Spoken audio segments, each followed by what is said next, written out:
Well, hello, I'm Joanna Clark with Blissful Baby Sleep Coaching. And today I have Kathryn Tipton, who is a therapist that specializes in prenatal care, postpartum depression, and mood disorders. And she is with the Houston Center for Valued Living. And as I mentioned, she's got 13 years of experience in this area. But I wanted to ask her about how she ended up focusing specifically in perinatal and postnatal area of expertise. Yeah, well, thanks for having me, Joanna. My story is a bit surprising. I was working in the substance use field actually back in 2010. I got pregnant. I was really excited about having my first child. My pregnancy was really, fortunately, easy. And I just thought, it was going to be a breeze. It was not a breeze. Not long after giving birth, I just felt like I got hit in the face with a ton of bricks. I remember just crying all the time. I was thinking this was the biggest mistake of my life. Like what have I done? Mm-hmm. What have I done? I cannot undo this. And I, didn't sleep. I was miserable. But to the outside world, honestly, I was pretty good at putting on my game face. Mm-hmm.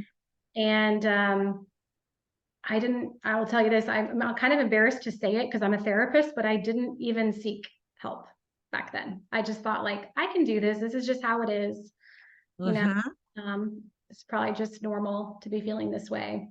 And it wasn't until I had my second years later that I was like, oh, this was a really different experience not having postpartum depression second time around. Right. So I want you guys to really hear that. Right. So here's a trained therapist having her first baby, feeling miserable, assuming that she just has to kind of deal with it because, yeah, parenting's hard. So deal with it. And so she did, but she suffered for many, many years without seeking support. And it wasn't until the second child came and she didn't have those feelings that she realized compare, contrast, two different realities. And that is what opened the doorway for you. Well, tell me, because you founded something really interesting during that time. Although you didn't seek like traditional support, like therapist support, you were seeking support because you were feeling very isolated. So tell us about Midnight Mamas. Yeah, well, we'll say, because I am a therapist and I worked with therapists, I did get everyday therapist support coming into the office crying. Yes, you did. That's I was true. pretty Right. fortunate in that regard to be around a lot of non-judgmental, supportive people. But I did. I connected with some moms that I knew in the community through the blogs, and I created a Facebook group just so we could have a place in the middle of the night to correspond. We would be up at 2 a.m, feeding, not sleeping, trying to get our babies back to sleep. And it grew to probably 100 other moms within the next year or two. And so many women came just like asking questions, just trying to find out if what they were thinking or feeling was normal. And just that support and that camaraderie that we had around motherhood was so important. And that kind of launched me into creating more support for women professionally, as a therapist. And I created Houston Postpartum Peer Support, which is now a bi-weekly virtual support group for new moms that anybody in Texas is welcome to join for free. So amazing that through her own challenges and trying to find the right support network, she was now able to take this to the next level in terms of her professional life to offer you said twice a month or twice a week? Right, every other week. Every other week, a virtual postpartum support group for moms, for anyone in Texas. So that's amazing, right? So you can be, unfortunately, we would wish that it would be for everybody all over, that you would probably be flooded, but there's medical components, right? They have certain rules that you can only service people within where you're licensed. Okay, so that led you into really focusing on postpartum mood disorders. But here's the thing, I talk to parents every single day, and I talk to moms every day. And really, there's still this feeling that the only thing a mom needs to be worried or concerned about is if she gets postpartum depression.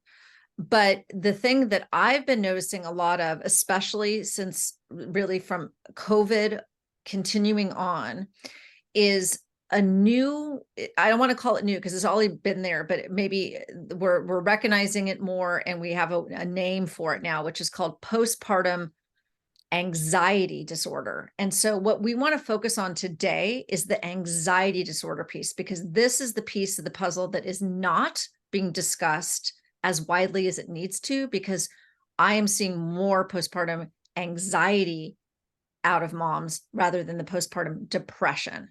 So Kathryn, can you please help us understand what that means?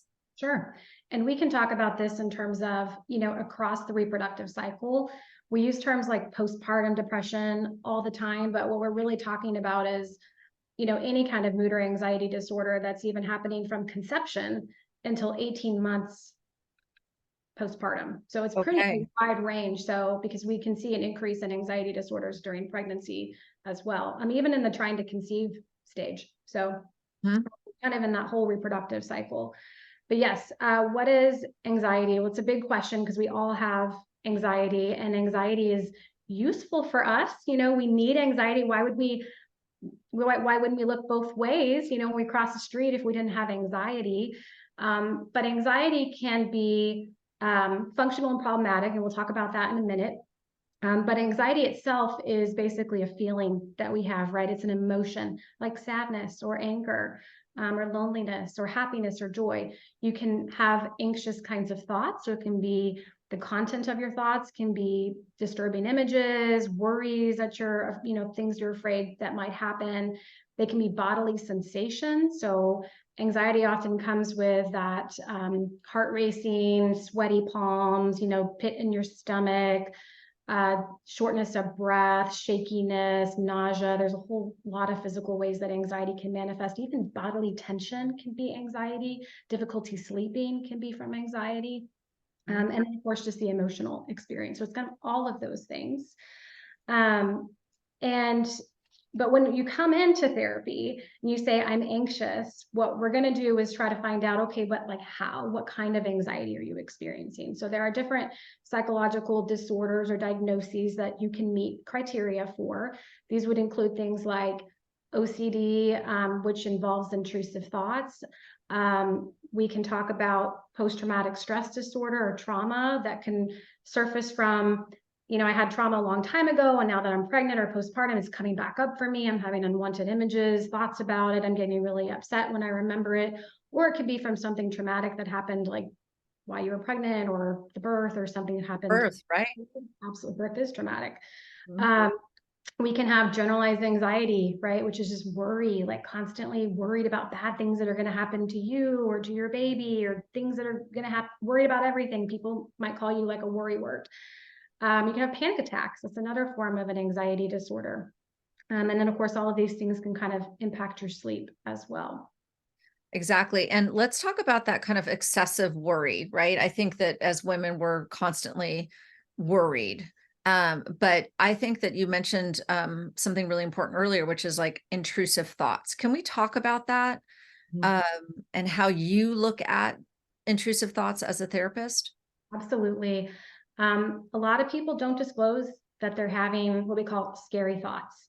So intrusive thoughts, scary thoughts, those can be unwanted, disturbing thoughts. They're usually content that when you think it, you don't like it. But here's the thing. About 100% of new moms have at least some intrusive thoughts. Yeah. And data is showing that 50% of those are unwanted thoughts about intentional harm coming to their baby. What if I threw my baby down the stairs? Something scary like that. What if I drowned my baby? Now, these are what we call ego dystonic thoughts, which means people, you don't like them when you have them. They make you anxious. You're like, oh, I don't want to do that. But they're really, really common. And what happens in OCD is that when people have these thoughts, you may have a thought and be like, well, that was weird. And then just go on with your life. Doesn't distress you at all. You're just like, okay. But when it becomes a disorder is when people assign meaning and value to those thoughts. Okay. like, what's wrong with, like, what kind of mother am I? Like, does it mean I'm going to do it? Like, Mhm. because I'm having a thought, does it mean I want to do it? The answer is always no. Anxiety attacks the thing you care most about. In fact, you're the least likely person that's going to do it. That's Right. what we have to realize, is that when you have these scary thoughts, it means because you don't want that to happen. Right. But with OCD, we start to believe that something different. So with OCD, okay, so go further on that. So if you're having intrusive thoughts where you're thinking about harming your baby, and it turns kind of into the OCD version, which is obsessive compulsive, Yes. what does that look like? Kind of show me the shift. Yeah, it's different than just like, oh, that was a weird intrusive thought. I didn't like that. Now we're starting to see that you're actually engaging in compulsions, which are rituals or behaviors that you're doing to try to reduce the anxiety that you feel when that thought comes to your brain. So often we see avoidance, so now I'm no longer bathing my baby because I'm worried that I might have the thought that I might drown my baby, and that might mean I might actually do it. So now either if I'm going to bathe him, I'm going to do it with my husband present. Maybe I'm checking the baby, over and over to make sure I buckled in their seatbelt, and I can't actually even get out of my garage because I just keep going back to check. You start to just see behaviors where you're not engaging in the things that you would normally do because you're avoiding them. Or you're taking a whole lot of time doing something over and over and over again because you're trying to reassure or check to make sure that you've done it right, or you're preventing this kind of feared thought that you have in your brain. Exactly. So like a common one that I'll see is the mom wakes up, the baby might be sleeping through the night. So in other words, like they've worked with me, the baby is literally sleeping through the night. The mom intellectually knows that the baby is fine, meaning the baby's sleeping, the baby's breathing, the baby's waking up well rested, the baby's happy, but she will still wake up 6 times a night to go in, to put her ear as close as she can to, and or to put her hand to make sure she can feel the breath or hear the breath, or to sit and watch the child to make sure that that nothing is obstructing the baby's safety in the middle of the night, even though the child might be 12 months, 13 months, 15 months, 18 months old. So this is not even a situation where you have a newborn, where of course we always worry about SIDS and other complications when they're newborns, but that these obtrusive thoughts, even though intellectually she knows that that thing's not going to happen, she can't help herself but and re-involve herself with the thought. Yep, we call OCD the doubting disorder, right? Because it's always doubting, but okay, but I checked, but maybe he's not, was he breathing? Maybe I should go back. Yeah, even Right. though intellectually you can know this doesn't make sense, your OCD is going to convince you to do it anyways. Okay, this is super. Thank you for clarifying. I think it's super Yeah. helpful because, again, we do have the intrusive thoughts. They come. This is normal. This is natural. What we're looking for is that juncture of when the intrusive thoughts become problematic for you in the way that you approach your day, your life. Um, Yes, and that's true with all of the anxiety disorders that, we're looking at, is this starting to impede yes. life, right? Is this causing problems for you? Is this causing problems in your relationship? Is it making it difficult for you to do the things that you would normally want to be doing because anxiety is getting in the way? It's either making you do things you don't want to do, or you're not able to do things that you would like to be doing. Right, exactly. So, so for example, again, we're really focusing on this kind of postpartum anxiety, which, it doesn't have to be all the way on the spectrum of OCD behavior. Like you could be having postpartum anxiety, that is still disrupting your life and still be considered mild.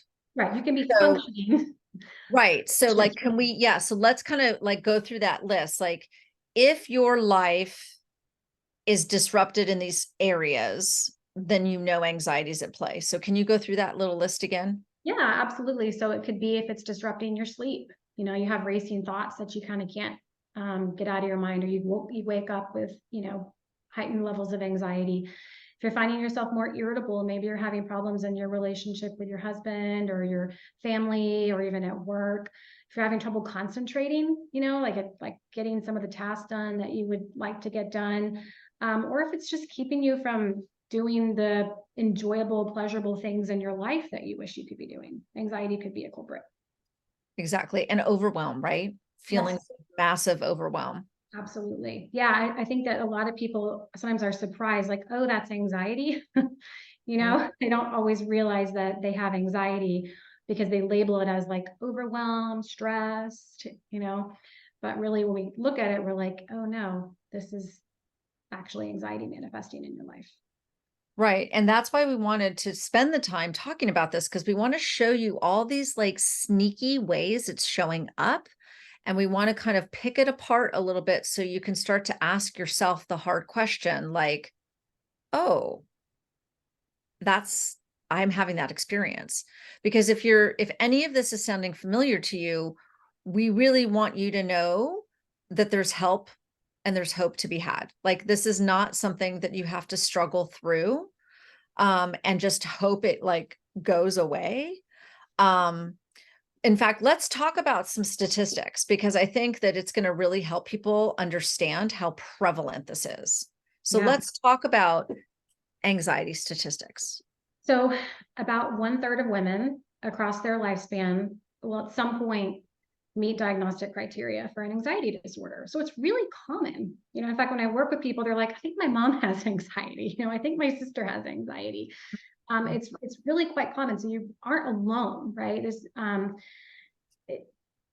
The other thing is that when we look at the postpartum period, there'll be different, it's hard to assess really like what the actual frequency of these diagnoses are, because one, people aren't getting diagnosed, but general estimates are probably for things like postpartum OCD, like 2 to 6%. General anxiety symptoms, probably 40% of people postpartum. So it's really common, and probably more common if we were accurately screening everybody across the first 18 months. Right, exactly. And like you said, it can start in, even in the pursuit of conception, all the way through pregnancy and all the way through the first 18 months. So for those of you that are listening and you're like, well, I have a 15-month-old, I'm okay. Be careful, right? Because you're not out of the woods yet, right? And so that's another reason why we wanted to talk about this, is that there's this perception that, oh, that will happen in the first, 2 weeks to 3 months. Or certainly by the time they're 6 months of age, you're going to be fine. And sometimes you are fine for quite a long time, and then it hits you. Absolutely. Transition, like weaning from breastfeeding, can be a big one for people when they have that hormonal shift, or just lifestyle changes that happen, right? Going back to work, some other, big transitions in their life can absolutely increase the likelihood. Yeah. So take note, right? That we want to be really careful.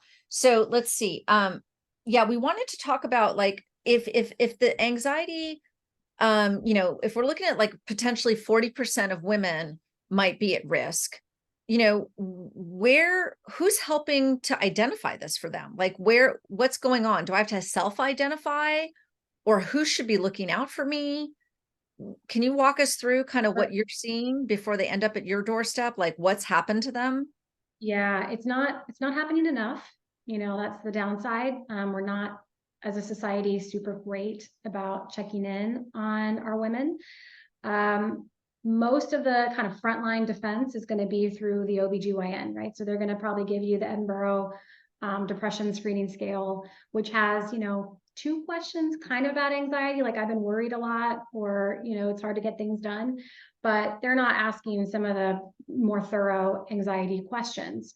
And you're getting those forms typically, maybe you get it 3 days postpartum, probably not. And then again, you see your OB 1 to 2 weeks after delivery, which that 1 to 2 weeks, you're still in the baby blues section where there's, hormone crashes, everything's kind of topsy-turvy. So, it's unlikely at that time that you'll get a proper diagnosis. Things can still kind of get better after that 2-week mark. But then you see your OB around 6 weeks, and if you're not reporting at that time, I'm having these symptoms, then you're good, right? Move on. Right. And that's Right. it. So that's kind of our screening, unless you're self-screening yourself. And can you know what? And that's so sad because again, as we know, when we go back to that 6-week appointment, I mean, they're more looking to see if you can be sexually, active again. I mean, really, Yeah. that appointment is all about like, have you healed Mhm. so that you can be sexually active again? Now, of course, if you are experiencing any kind of postpartum mood disorder, the thought of being sexually active is like not. So that's the irony of that appointment, is that they're not really asking the questions that will really help a woman come back to feeling fully herself, which is part of sexual health. Well, and when I went in, I mean, I'm telling you, I was like holding it all in, right? And the nurse practitioner is like, "How are you doing?" I'm like, "Fine." I am like falling apart.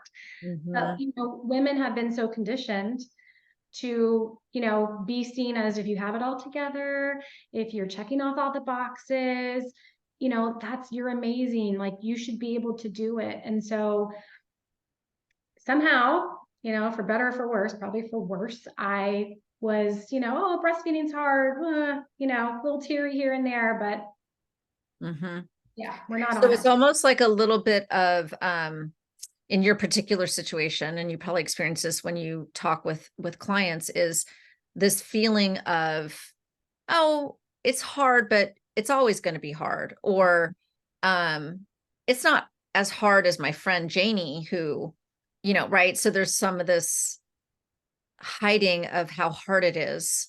Absolutely. In fact, I think you even said something about called Speak the Secret, that is, That's yeah. right. Yes. So postpartum.net, which is Postpartum Support International, they are, big into promoting all kinds of activities around perinatal mental health. And they had an initiative called Speak the Secret, where it's really about saying what you're thinking, saying what you're feeling, sharing it with other people, because so many people keep it inside. Exactly. And so we're encouraging all of you to speak the secret.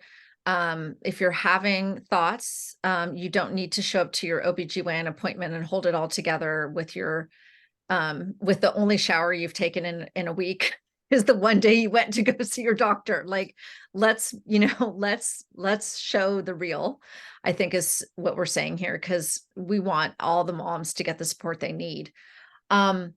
So let's see, there was another question I was going to ask you about, like, if I think I'm experiencing this, and I maybe talk to my OBGYN, or I think about it, like, what are the barriers for women, really, besides the fact that they're not speaking the secret, Mhm. right? That's like their own like modification, like they're keeping the secret. But let's say they want to speak the secret, but what are the barriers that are in front of them now?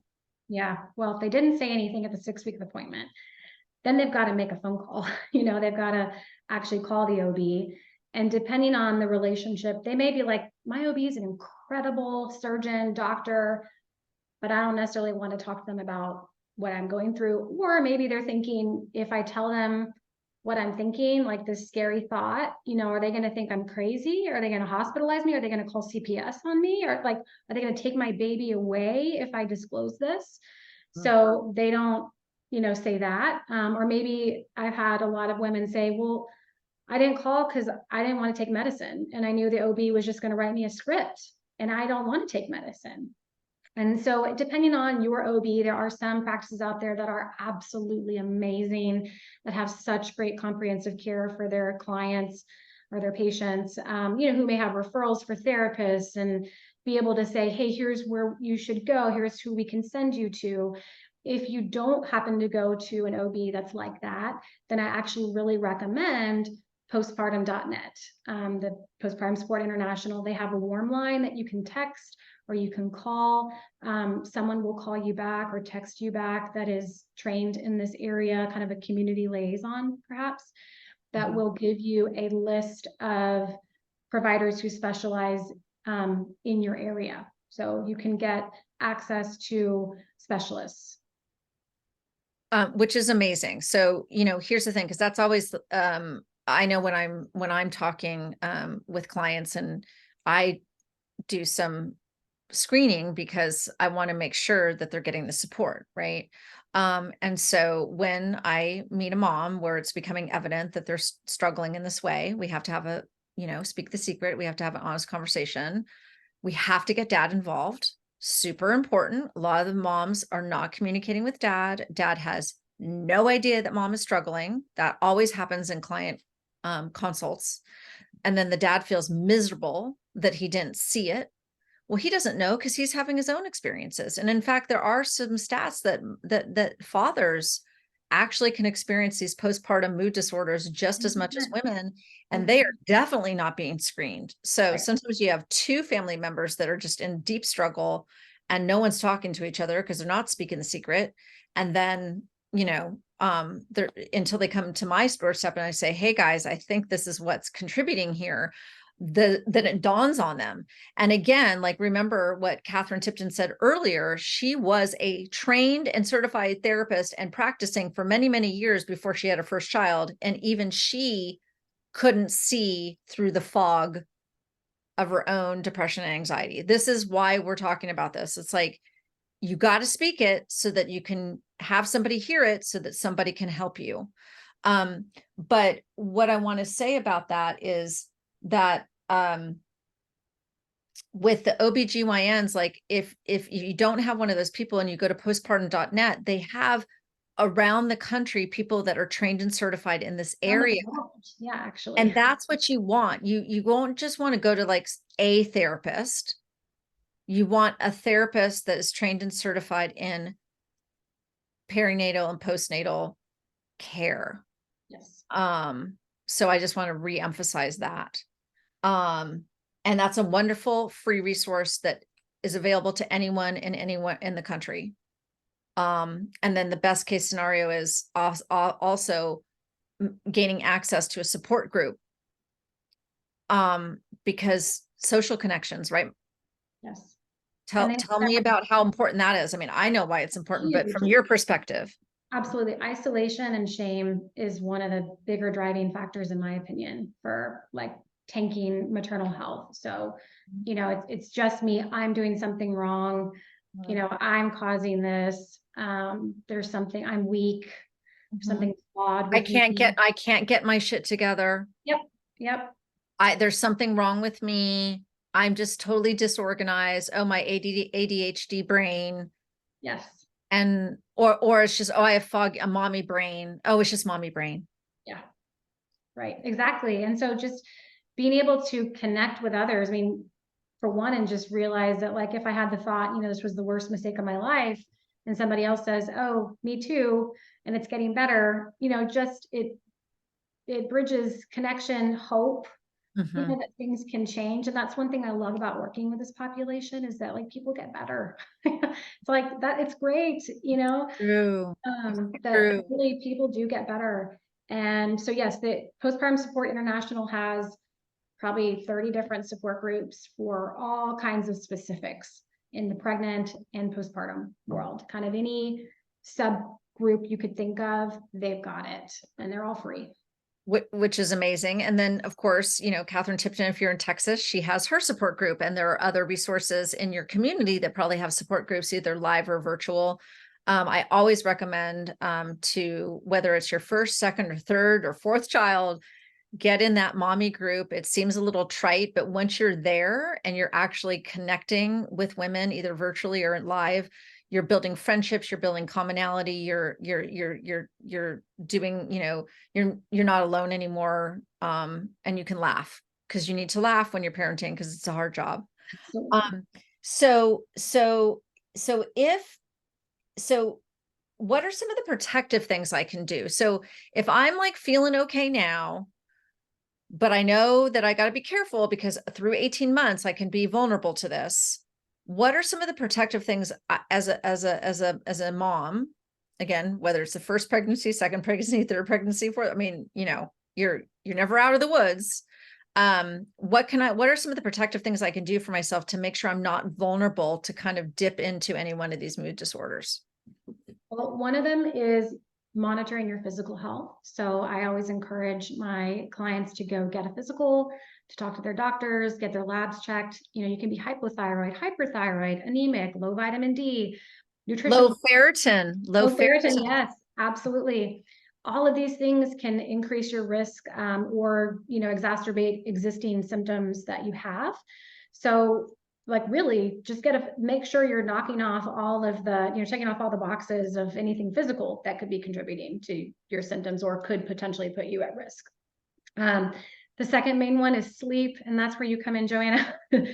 Is I tell when they first come in, I'm like, I know this is going to be a big ask, but we're going to try to find a way to get you 5 to 6 hours of uninterrupted sleep. You know, and they're just like, how's that even possible? You know, my husband's back at work or I'm back at whatever. But we know that 5 to 6 hours of uninterrupted sleep has actually reduces your risk of any kind of perinatal mood or anxiety disorder. So it's kind of a not negotiable. I mean, you know, we work toward it anyways. Eating on a regular basis, you know, suddenly you're eating with one hand, you know, it's a challenge. You forget to eat. So just getting like regular glucose to your brain at regular times has an Yes. amazing effect at balancing your mood. Moving Yes. your body, exercise, not hardcore exercise, but just doing something for yourself, getting outside, stretching your legs, moving a bit. Time away from the baby. I'm away from the baby. Yep. And I see people with anxiety, a lot of them don't have time away from the baby because it makes them anxious. And so Right. that's something that we work on. But just doing activities and things that make you feel like you again, is when you have a baby, sometimes it can feel like you've lost yourself a bit of your identity. So spending time with friends, spending time alone, anything that kind of fills your soul. Absolutely. And I know that that is often a big ask for moms to go not be caretaking, that it's almost like unheard of. Well, I could never leave my baby with my husband, or I'm not going to leave my baby with a babysitter, etc. And really that's what we call an anxious attachment, which is never going to serve you, and it's absolutely not going to serve your baby. There needs to be some differentiation. Yep, exactly. And it's something that sounds Independence for you, right? For yes. the mom does need to be able to go out, walk out the door, go do what she needs to do to take care of herself or her household. Or better yet, walk out the door and connect with a friend and not go to Target and 18 different places to run your errands. Even though it is really quite fun to go to Target by yourself and listen to your own music on the radio while you're doing it. But let's like raise the bar a little bit and get together for, you know, a 5 p.m. dinner with your girlfriends, and you'll still be home by 7. Like, you know, just making small steps towards some independence again. Love that. Totally. Yeah. Yeah. So you can see that this conversation, we could go on for hours about this, and we've only touched on postpartum anxiety. Okay, you'll probably see Kathryn come back, and we will be talking about all these different types of mood disorders, to educate you and make you feel empowered to make really good choices for yourself. But I just want to just give a shout out to Kathryn and her team. She is, again, she's in Houston, Texas, but she, as a therapist, can work with families all over Texas, virtually or in person. She offers one-on-one therapy, as well as the support group that happens twice a month that is for new moms. And maybe you can tell us a little bit more about your Center for Valued Living, because you work with several other practitioners that have a really interesting area of expertise. Yeah, we we have, I think, 6 practitioners now. Each of us do something a little bit different with some overlap. And yeah, we have individuals that work with children, work with adolescents, work with specifically trauma. We have a huge subspecialty in OCD, not just in perinatal, but across, you know, both children, adolescents, and adults. And one of the things that I love about us is that we have the ability to provide different levels of treatment. So we have traditional outpatient, which would be like, you know, a meeting once a week on Zoom with your therapist.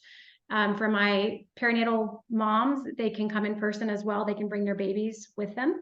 Oh, great. Breastfeed their babies, bottle feed their babies, change their babies in the office with me. I love it when they bring their kids in, but they can also do Zoom, you know, at the last minute as well, because I know how hard it is to get out of the house. We also have an intensive outpatient program, which is for individuals who need more intensive levels of treatment. So this would be working one-on-one with your therapist for 3 hours a day, 3 to 5 days a week. We can do at-home exposures, like actually go to your home to work with you. We can do exposures or treatment in the world. So let's say, you know, you're anxious about maybe you have OCD and you haven't been able to go to the grocery store in 6 months. Like, we'll go to the grocery store with you as part of your treatment. Amazing. So we can provide all kind of levels of care depending on where the patient is at and what their current needs are.